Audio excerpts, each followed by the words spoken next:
Bienvenidos a Psiconciencia. Hoy vamos a hablar de inteligencias múltiples. Creo que debe ser el mayor mito difundido en el ámbito de la educación. Pero bueno, empecemos.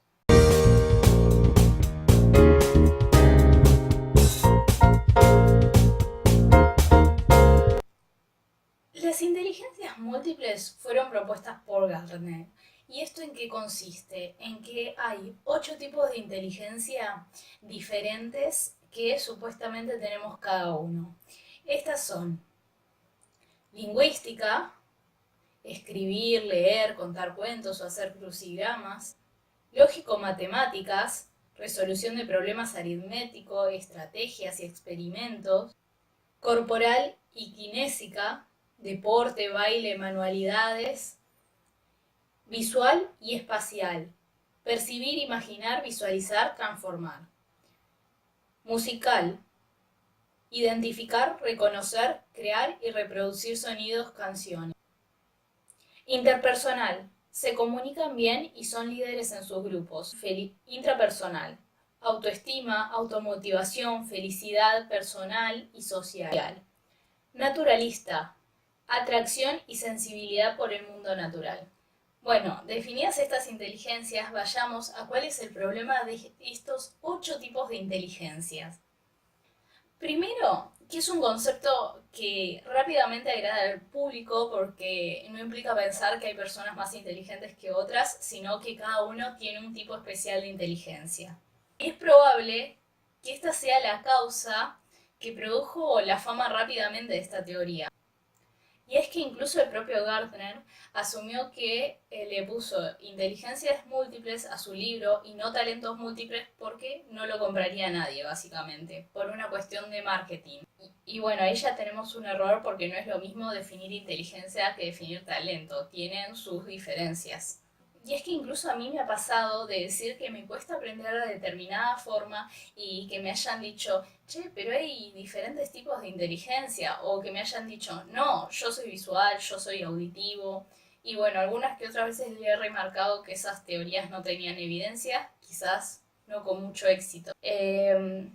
Y la cuestión igual del yo soy visual, yo soy auditivo, creo que viene más de la rama de la programación neurolingüística que de las inteligencias múltiples, pero digamos que están todos, digamos que con esta teoría también se relaciona bastante. Yo creo que para hablar de inteligencia sería más adecuado tomar la teoría de Sperman. Sperman realizó varias pruebas para medir la inteligencia y se dio cuenta que había un factor general, que es lo que conocemos como el factor G. Pero ¿este factor en qué consiste? Por ejemplo, él tomaba pruebas que eran o verbales, auditivas, visuales, etc. Y a uno le iba bien y tenía muchas puntuaciones en todo lo que implicaba verbal, comprensión lectora, etc.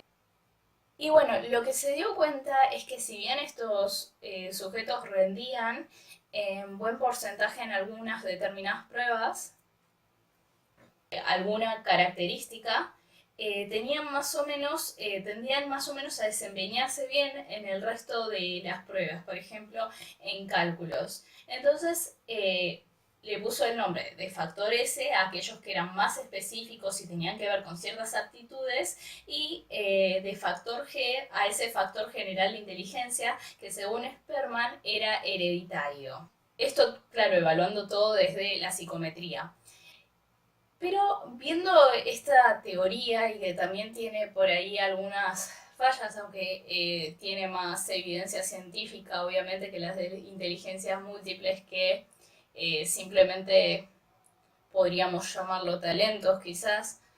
Lo que tiene es que hay diferentes paradigmas, por ejemplo, unos que dicen que está la inteligencia cristalizada y la inteligencia. La inteligencia fluida sería aquella capacidad innata que tenemos para resolver problemas, es decir, que no tiene factores involucrados con lo social, cultural ni con la experiencia. En cambio, la inteligencia cristalizada sí tiene factores de la experiencia, no tiene que ver con lo innato, es decir, lo que aprendimos a través de la experiencia para aplicarlo en la resolución de problemas.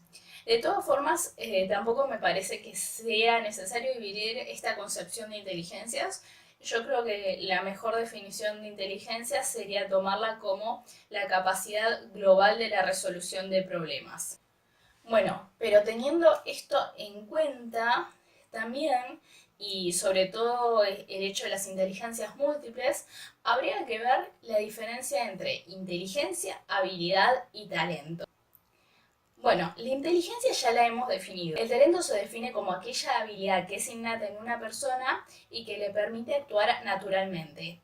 La habilidad, por el contrario, es aquella que surge de la experiencia y de la práctica por un periodo prolongado de tiempo. Tomando en cuenta esto, estaría muy bien lo que dijo Gardner si hubiera puesto el nombre de talentos y no de inteligencias, que simplemente genera más confusión a lo que es la inteligencia y que de hecho ya tuvo muchas cuestiones. De hecho, la inteligencia es bastante difícil globalmente de ser medible. Hay test de coeficientes intelectual, de Binet, que si bien miden en gran cantidad y en gran porcentaje, siempre van a haber áreas que van a quedar sueltas, digamos, que hay un porcentaje de eso que es o muy difícil de medir o todavía no llegamos a medirlo. No quiero tampoco que esto se transforme en un mensaje desmotivante. El hecho de que nazcamos con ciertos talentos y otros no, no quiere decir que no podamos desarrollar habilidades que nos permitan realizar la misma actividad que esa persona, quizás con un talento lo hace con menor esfuerzo. Un ejemplo de esto sería cuando aprendimos a leer. Generalmente cuando aprendemos a leer, a algunos nos tarda más, a otros nos tarda menos. Solemos empezar a leer por sílabas separado y luego, como es algo que lo practicamos constantemente, podemos leer todo junto. Pero al final es una habilidad que si bien a unos les cuesta menos y a otros más, todos la pueden desarrollar. Y eso es lo que vamos. En las inteligencias pasa algo parecido, sobre todo si tomamos el paradigma de la inteligencia cristalizada que nace a través de la experiencia. Quizás nazcamos con más talento, quizás seamos más quizás sí haya personas más inteligentes que otra, pero eso no quiere decir que uno no puede lograr las mismas cosas quizás con resultados casi tan buenos como las otras personas. Bueno, eso es todo. Muchas gracias a todos los que se suscribieron. Así que nada, chao.